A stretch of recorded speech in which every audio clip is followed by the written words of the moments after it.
Straight ahead on 12 News, a Wayzata school district proposal that parents and students want to see changed. I go to Greenwood and I want to stay at Greenwood. What it is and how it will affect hundreds of students. Plus, an added bonus to finding good workers, how a Plymouth company hopes to attract top talent. But first, they are one of the hottest teams in baseball. But could the Minnesota Twins also be the savior for a local Little League team? 12 News starts right now. We will have those stories in a moment, but first, a Crystal father now faces the most serious charge in the death of his 10-year-old son, Barway. A grand jury has indicted Pierre on a charge of first-degree premeditated murder, which, if convicted, would carry a life sentence without parole. It's something the Hennepin County Attorney's Office had sought after, initially charging him with second-degree murder. Collins is accused of killing his son and dumping his body in the Mississippi River to collect insurance money. His next court date is July 7th. The Brooklyn Center Little League Baseball Association is getting more time to clean up a big mess. For weeks, people have been illegally dumping debris on property owned by the league. Sonia Goins has the latest. Now, Mike and Alex, this is a litter that's all over the property. You see concrete, old tree stumps. It's going to cost about $18,000 to clean this mess up. It's money the league says it doesn't have. Baseball is America's favorite pastime, but now someone is spoiling the fun for children who play in the Brooklyn Center Little League Baseball Association. They were saddened. They're like, why would somebody bring their junk down to our baseball fields? The problem spot is located between two fields at 60th and Vincent. For weeks, people have been dumping junk in the area. The illegal mess could put the league out of the game. It's very detrimental to the league. We don't have an operating budget that would ever incorporate $18,000 additional dollars. Monday afternoon, league officials met with the DNR and Hennepin County officials. The league was given a 6-month extension to avoid a possible fine from the DNR. But the Little League has a long to-do list to get things in order. The soil needs to be removed and they need to get a grading permit from the city. The other part is trying to put in some sort of temporary barrier to prevent trucks from coming in illegally dumping. Now, there is a little bit of hope on the horizon. League officials talked with the Twins organization about helping them out. The Twins are going to meet on Thursday to discuss the matter. In Brooklyn Center, Sonia Goins, 12 News. The league is also taking donations on its website. We will have more information on our website at 12.tv. A Maple Grove man is in jail following a shooting that left another man with a gunshot wound to his stomach. The shooting occurred early Sunday morning inside a home in the 17,000 block of 89th Place North in Maple Grove. According to a criminal complaint, the two men were drinking vodka. There was a struggle involving a handgun, and it went off. 34-year-old Joseph Permit is charged with felony reckless discharge of a firearm. Police say the man who was shot suffered non-life-threatening injuries. Over the weekend, firefighters rushed to a Golden Valley home to rescue a man who had fallen onto a fence post that went through his leg. The incident happened Saturday night at a home in the 800 block of Sumter Avenue South. Police say the man was intoxicated and had fallen out of a hot tub. Firefighters had to cut the fence post and then rush the man to the hospital with parts of the iron post still in his leg. No word yet on the man's condition. The Golden Valley house where the incident occurred has had problems before. Police have responded there 6 times since January of last year. Families in a Plymouth neighborhood are upset over the Wayzata School District's proposed boundary changes. Right now, the students live near Greenwood Elementary and some walk or bike to school. But if the changes are approved, those kids would move to a school a couple miles down the road. Cassie Bonstrom has more on what the families are doing to voice their concerns. With bright tagboard and markers, these Plymouth kids are creating a colorful display of support for their neighborhood school. They love Greenwood Elementary. It's just a really good school. And they're hoping the homemade signs displayed in their windows and on lawns will catch the eye of school district officials. I go to Greenwood and I want to stay at Greenwood. Under the district's proposed boundary changes, students in the Heather Run and Seven Ponds neighborhoods near 55 and 101 would be moved from Greenwood, right near their homes, to Oakwood Elementary, a couple miles down the road. School officials say the changes are necessary as they adjust for overcrowding new construction and projected growth in the district. It just doesn't make sense. Some parents, however, say the plan isn't logical. Most of our homes are less than a mile, probably just over a half a mile from our school. We bought our house because of the sense of community and just the closeness of the school. Walking distance, biking distance. One guy literally can stand his foot in his backyard of his house, in the backyard of Greenwood, and he's getting bused to Oakwood. I mean, just some things just don't make sense. The group understands the challenges the district is facing. We know there's crowding in our district. We moved here for the district. We all love this district. There's a reason why it's crowded. But they're still hoping there's room for compromise. I just think that they need to take more time and have more feedback. We spoke with district officials who say these proposals are never easy, but they're trying to make the best and safest decisions for all the students. Now, Mike and Alex, the school board is now reviewing the proposal and the feedback from the community, and they will vote on it at their next meeting on June 8th. Also, if it was approved, the changes would go into effect for the 2016-2017 school year. So another year here. Yes, All right. exactly. Thanks, Cassie. Yep, take it. Dance coaches from 5 Minnesota high schools, including Wayzata, received punishments today for protesting another team's dance routine during the state tournament in February. Minnesota State High School League Board voted to suspend the dance coaches from Chaska, Eastview, Eden Prairie, Lakeville South, and Wayzata high schools for 1 year. The board also voted to censure the athletic directors from each of those schools. During February's Class 3A dance team award ceremony, the coaches from those schools protested over the belief that the Faribault team plagiarized another school's routine. Coaches will now have to complete training courses with the high school league before reinstatement. Brooklyn Park has plans to fix nearly 65% of its city streets, but how the city is going to pay for those repairs is another question. An asphalt mixture supplied by the state in the 80s and 90s didn't last as long as expected. That and Minnesota's harsh winters have caused roads to deteriorate prematurely. Brooklyn Park officials estimate they'll need about $35 million over the next 14 years to make the necessary street repairs.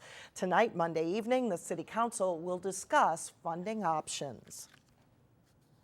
When we look at funding, I think most folks understand the city has a finite amount of resources, so there either needs to be shifts or reallocation of funds, or there needs to be additional funds generated. And we have been looking to the state for some help on that. Unfortunately, we weren't able to get much help there.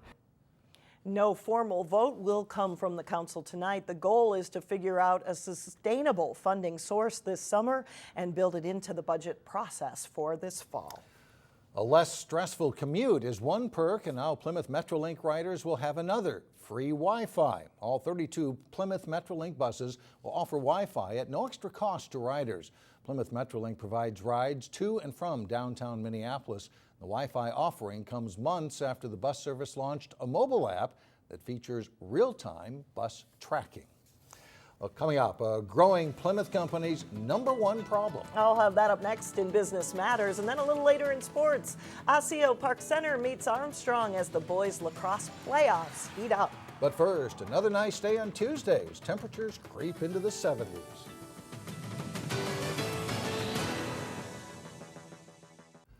Many Minnesota manufacturers are seeing growth, but they are challenged with finding the right workers. In May, one company in Minnetonka was offering a $5,000 sign-on bonus. In this week's Business Matters, a look at how local manufacturers are trying to get good workers in their pipeline. On the manufacturing floor of Midwest Rubber in Plymouth, hundreds of thousands of parts are made each year for customers around the world. The squeegee blades that he's making generally go on the bottom of a scrubber sweeper machine that cleans the floors. This growing family business with a little more than 100 employees added 6 new jobs since 2014, and they're currently hiring. We seem like we're always hiring, and right now we've got a couple of key employees that are retiring, and we're constantly looking for good employees on the shop floor as well in the office. A recent survey from Enterprise Minnesota found 70% of metro area manufacturers say it's difficult to attract qualified candidates to fill openings. That's up from 54% in 2008. Finding qualified workers at any level, whether it's entry level, whether it's with a technical degree, whether it's a 4-year degree, has spiked the last 3 years and continues to go up. Wages are going up because of that. Bob Kill of Enterprise Minnesota says manufacturers must build relationships with technical colleges and other institutions to keep growing the workforce. If the manufacturers aren't building relationships with those trainers of future employees, they're going to get left behind, I'm sorry to say. At Midwest Rubber, We're having to tell people what a great career track manufacturing is at all levels. word of mouth is also a helpful tool.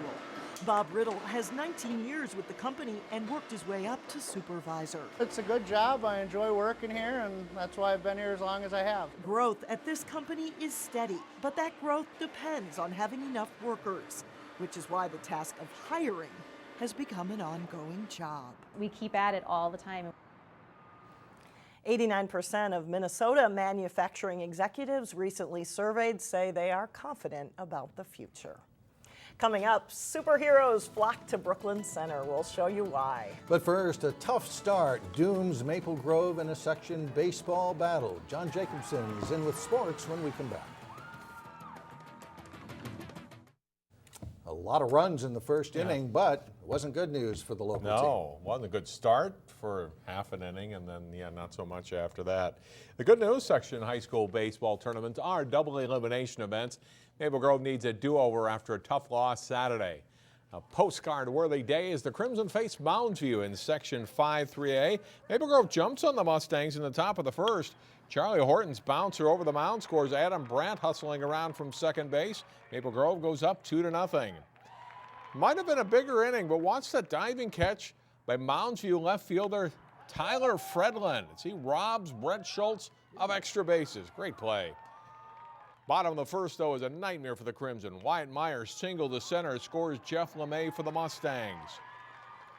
Schultz and the relievers that follow have all kinds of trouble throwing strikes. The bases-loaded walk brings Charlie Callahan home. The Mustangs go in front 3-2. Joe Janey bloops a hit into short center to make it 5-2. Maple Grove uses 4 pitchers in the first inning alone as Mounds puts up 9 runs to lead at 9-2. Maple Grove hits it well again in the fourth. Lucas Burrington tags it over the right fielder's head, and Horton scores. But the early deficit is too much to overcome. Maple Grove loses 10-4. They're playing Centennial in an elimination game Monday evening, and we'll have highlights of that one Tuesday starting at 4. Lacrosse playoffs continue. Section champions will be crowned this week. 2 local Northwest Suburban Conference boys teams met up in the semifinals last week. Armstrong hosting Osseo-Park Center. Boone Almquist scoring here. And OPC is up 3-2. Second half of play, Armstrong's a man up. Elliot Olson to Nathan Borwick, and the Falcons get a goal, and they pull within 4-3. Osseo-Park Center, though, takes it from there. Mason Hutta, a nice pass to Almquist for the goal to make it 7-3 OPC. Damon Lingeson tucks home the shot. Osseo-Park Center wins it 8-4. Well, that sets up the final. Osseo-Park Center will meet White Bear Lake for the title Wednesday at 5 at Park Center High School. In Section 7, top seed Champlain Park takes on Blaine Wednesday at 7 at Irondale. In the Section 8 boys final, top seed Wayzata will play Maple Grove, an overtime winner over Anoka in the semifinals. That game is at 7 o'clock Wednesday at Park Center. Girls section finals also on Wednesday in the area. There was a change at the top of adapted softball for the first time in 7 years. It's because Robbinsdale Hopkins Mount Westonka did not win the state PI division title, with Anoka-Hennepin facing Rochester in the championship game. Top of the first inning, the Mustangs' Stevie France will hit it hard to the right side, and she'll get to first base safely here, and then the ball gets away, and 2 runners, including Kai France, score. Anoka-Hennepin scores the maximum 5 runs in the first. Fourth inning, Jordan Peshong hits it hard to short, and the Raiders can't get him out on the play. Stevie France scores. Tyler Azell never stops running. He comes in as well. Anoka-Hennepin leads it 10-7. Now watch this final play of the game. Raiders will hit the ball to the right side. Rochester gets a run in here, but Mustangs catcher Kai France holds his ground and tags out Ryan Broers.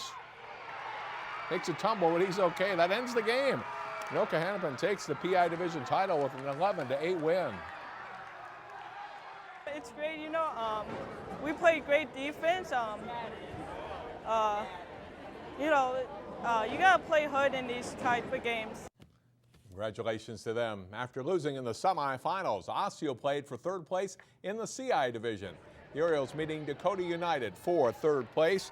Osceo's Aaron Clark singles to left field. His hit scores Paige Faber as the Orioles take a 9-6 lead through 4 innings.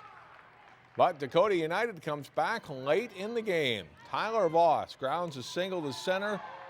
His hit brings home 2 runs, and it's a 12-10 lead for the Hawks. The Orioles get the tying and winning runs on base in the final inning, but Carl Faegre makes a great catch for Dakota United at short to end the game. And they win it over Osseo 12-11. And that's a look at sports for today. State tennis tournament starts Tuesday in Minneapolis. Yay, all right. Thanks, John. Still ahead, was that a bird or a plane in Brooklyn Center? Maybe none of the above. It just might have been your favorite superhero. We'll explain next. Well, finally, runners showcase their inner superhero. The second Run, Jump, or Fly 5K fun run took place in Brooklyn Center. Dustin Scholl was there to capture the sights and sounds. We have been involved with Special Olympics for almost 10 years. It's something that's near and dear to us. Every year we either have 5Ks, we do tip-a-cop, we do cop on top. We decided that a 5K would be the way to go. 5Ks are pretty popular right now. We wanted a fun theme, and we picked superheroes because Special Olympic athletes are heroes. We learn a lot from them. My name is Jay Hannon, and I'm proud to say that I am a Special Olympic athlete. We got Michelangelo. Nacho Libre, as you can tell. Batman. Batgirl. Robin. I've seen several Batmans, Iron Man, Spider-Man. Well, I guess we answered the question, where's Waldo, huh? Yeah. Found him. Right here. Ready to go. I'm a big Batman fan, so anytime I can dress up like I'm pretending to be for a day, it's a good day. Just to support a good cause. It's for Special Olympics, so it's always worth coming out for. We're getting close, right? This year we've tripled in size. Last year we started out small, we had 35 runners. Today we have over 90. Thank you for coming out to support Special Olympics. It's just a great event, and the athletes are amazing. Thank you. The 5K run raised $2,500 for Special Olympic athletes, and the money helps them train and attend competitions.